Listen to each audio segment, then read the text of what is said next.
Corona की लहर में हम सभी ने अपनों को या अपने जानने वालों को गंवाया। और जरा याद कीजिए वो दृश्य कितना भयावह था। क्या हम एक बार फिर उन्हीं खौफनाक दिनों की तरफ जा रहे हैं? सवाल इसलिए क्योंकि चीन से आ रही तस्वीरें बहुत डरा रही हैं। चीन कितना गैर जिम्मेदार देश है वो तो साबित हो ही चुका, लेकिन WHO यानी वर्ल्ड हेल्थ ऑर्गेनाइजेशन भी कोरोना काल में एक फ्लॉप अंतरराष्ट्रीय संस्था साबित हुआ। चीन के मामले में पिछली लहर के दौरान भी WHO की चुप्पी पर सवाल उठे थे और इस बार भी WHO की सुस्ती सवालों के घेरे में है। इसके पीछे एक बड़ी वजह है चीन का बड़े पैमाने पर WHO को फंडिंग करना। अपने उद्देश्यों से भटक गई और अपनी जिम्मेदारियों को निभाने में नाकाम WHO के खिलाफ आप 8422840000 पर घंटी जरूर बजाइए।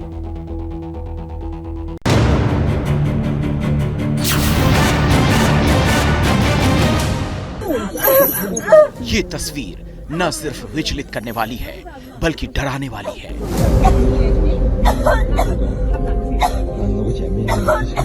कोई कैसे इस तरह सांसों के लिए तड़पते हुए दम तोड़ सकता है?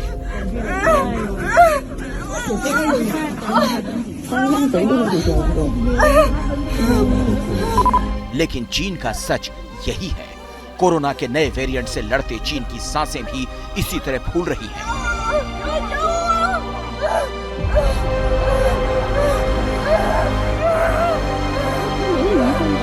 लोग दम तोड़ रहे हैं। ये महिला जैसे ही बेहोश हुई, लोगों ने चीख चीख कर डॉक्टर की मदद मांगी, लेकिन कोई नहीं आया। आखिरकार वो ही चली गई।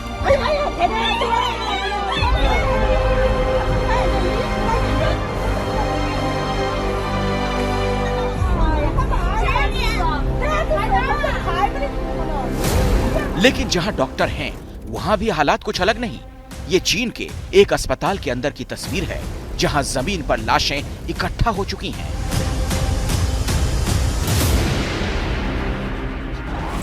ये दूसरी तस्वीर एक अस्पताल की मॉर्चुरी की है, जहां पीले रंग की प्लास्टिक से कवर की हुई इतनी डेड बॉडीज रखी हैं कि पूरा कमरा भर गया।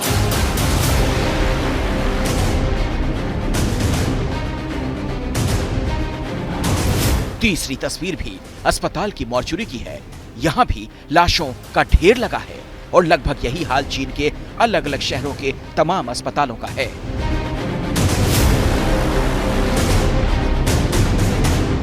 हालत यह है कि चीन के फ्यूनरल होम यानी शव गृहों में इतनी लाशें इकट्ठा हो चुकी हैं कि अंतिम संस्कार के लिए कई दिनों का इंतजार करना पड़ रहा है। जितनी लाशें शव गृहों के अंदर हैं, उससे ज्यादा बाहर हैं। यहाँ खड़ी हर गाड़ी में कोरोना के कारण मारे गए लोगों के शव हैं। राजधानी बीजिंग के फ्यूनरल पार्लर में बगैर वेटिंग के अंतिम संस्कार कराने के लिए 3.5 लाख रुपए तक मांगे जा रहे हैं।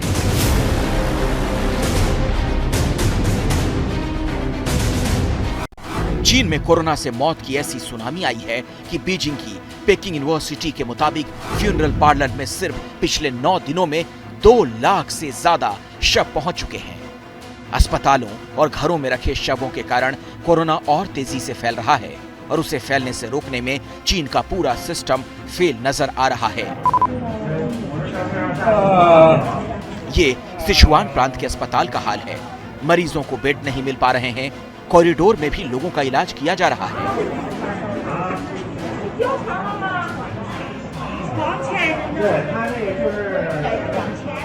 अनुमान है कि चीन की 27% आबादी कोरोना पॉजिटिव है। राजधानी बीजिंग में 70% लोग संक्रमित हो चुके हैं। अगले हफ्ते कोविड के गंभीर मामले 230% तक बढ़ सकते हैं। चीन के करीब 10 करोड़ बुजुर्ग नागरिकों की जान को सबसे ज्यादा खतरा है। लंदन के रिसर्च इंस्टीट्यूट के मुताबिक हर रोज 10 लाख लोग संक्रमित हो रहे हैं और 5000 से ज्यादा लोगों की मौत भी हो रही है। ये सारे आंकड़े बेहद डराने वाले हैं। यही वजह है कि चीन कोरोना से जुड़ी हर खबर को दबाने में लगा है। अब तक हमने आपको चीन में कोरोना के कहर की जो तस्वीरें दिखाई, वो इसलिए सामने आ पाई क्योंकि कुछ लोगों ने उन्हें सोशल मीडिया पर शेयर किया। लेकिन चीन के जो हालात दुनिया को डरा रहे हैं, उसे लेकर खुद चीन क्या कह रहा है वो भी जान लीजिए। चीन के मुताबिक सोमवार को वहां कोरोना से सिर्फ 2 लोगों की जान गई। मंगलवार को 5 लोगों की मौत हुई और अब चीन ने कोविड के आंकड़े जारी करना ही बंद कर दिया। मतलब वो ना संक्रमितों की संख्या बताएगा, ना कोविड से मरने वालों की। सवाल है कि चीन दुनिया से क्या छिपाना चाहता है? आखिर क्यों वो कोरोना से मची तबाही पर पर्दा डाल रहा है? वो कौन सा सच है जो चीन दुनिया के सामने लाने से कतरा रहा है? WHO is very concerned over the evolving situation in China, with increasing reports of severe disease. In order to make a comprehensive risk assessment of the situation on the ground, WHO needs more detailed information on disease severity, hospital admissions, and requirements for ICU support. WHO की ये चिंता जायज है, क्योंकि कई वैज्ञानिक ये चेतावनी दे चुके हैं कि चीन में जिस तरह से कोरोना फैल रहा है, उस पर अगर रोक नहीं लगाई गई तो कोरोना के नए वेरिएंट के डेवलप होने का खतरा है, जो पूरी दुनिया में तबाही मचा सकता है।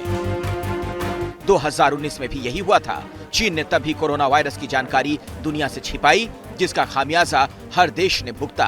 उस वक्त भी अगर WHO ने सही वक्त पर चीन से सवाल पूछे होते तो ऐसा होता नहीं। लेकिन तब WHO चीन को बचाने में लगा था, और अब वही WHO चीन से सही जानकारी देने की गुहार लगा रहा है। It's difficult to make that assessment, as Dr. Tedros has said. We don't have complete knowledge of the impact.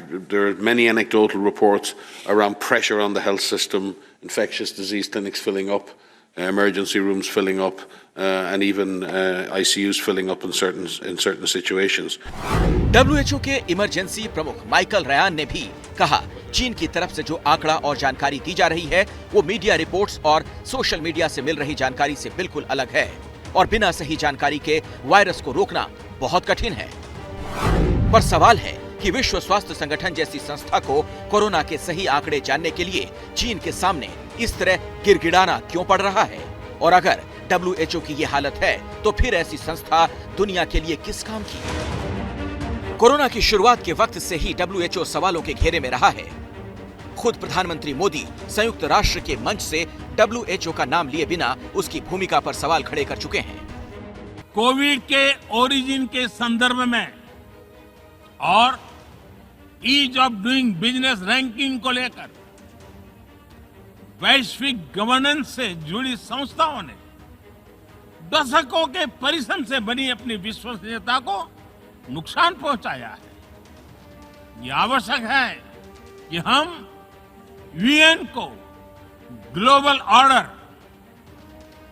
Global laws और ग्लोबल वैल्यूज के संरक्षण के लिए निरंतर सुदृढ़ करें। जब पूरी दुनिया 100 सालों की सबसे खतरनाक महामारी से लड़ रही थी, तब दुनिया का सबसे बड़ा स्वास्थ्य संगठन WHO बजाय बड़ी भूमिका निभाने के चीन का प्रवक्ता बनकर रह गया। हर मुद्दे पर, हर सवाल पर वो हमेशा चीन का बचाव करता नजर आया। And I am very pleased to hear a very consistent message coming from China, which is one of openness to such an approach. यही नहीं, 2020 में WHO के महानिदेशक डॉक्टर टेड्रोस जब बीजिंग में वहां के राष्ट्रपति शी जिनपिंग से मिलने पहुंचे, तब भी उन्होंने चीन की तारीफों के पुल बांधे। As you know, as soon as the virus started, the identification of the pathogen was a record time. But not only that, the pathogen was sequenced and the genome was shared immediately so that other countries can use it. And side by side, you have started serious public health measures. And this is very, very important, and really we're proud that. उस वक्त Tedros ने यह दावा किया था कि corona से जुड़ी चीन की हर जानकारी पूरी तरह सही है। इसी से नाराज होकर उस वक्त अमेरिकी राष्ट्रपति डोनाल्ड ट्रंप ने WHO की सारी फंडिंग खत्म कर दी थी। चीन को बचाने के चक्कर में ही WHO ने कोरोना को पब्लिक हेल्थ इमरजेंसी घोषित करने में काफी देर कर दी। तब तक 18 देशों में कोरोना का संक्रमण फैल चुका था और लगभग 8000 लोग संक्रमित हो चुके थे। यही नहीं, WHO ने ताइवान की चेतावनी को भी नजरअंदाज किया। 31 दिसंबर 2019 को ही ताइवान ने WHO को कोरोना संक्रमण फैलने की जानकारी दे दी थी, लेकिन चूंकि चीन ताइवान के खिलाफ है, इसीलिए WHO चुप रहा। सवाल ये है कि WHO चीन से क्यों डरता था। इसकी एक बड़ी वजह है कि 2017 में टेड्रोस अधनोम को WHO का प्रमुख बनाने में चीन ने ही बड़ी भूमिका निभाई थी। यही नहीं, दूसरे देशों से मिलने वाले फंड पर निर्भर WHO में चीन ने पिछले कुछ सालों में अपना निवेश बढ़ाया है। WHO फंड में चीन का योगदान 50% तक बढ़ गया और इसके बदले में कोरोना महामारी के दौरान चीन ने अपनी मनमानी की। अभी भी चीन यही कर रहा है और इसके लिए जिम्मेदार WHO ही है। क्या मजबूरी है मेरी, बताइए। मैं अभी आपको बताती हूँ कि मैंने ओए होए होए होए नमकीन के चटकारे लेते हुए टकटकी मार के डिबेट शो को पॉज रिपीट कर करके देख रहे हैं जोगिंदर जी। इनकी तरह आप भी देखें अपनी फेवरेट डिबेट्स को रिपीट कर और डाउनलोड कीजिए ABP लाइव ऐप अपने स्मार्ट टीवी पर।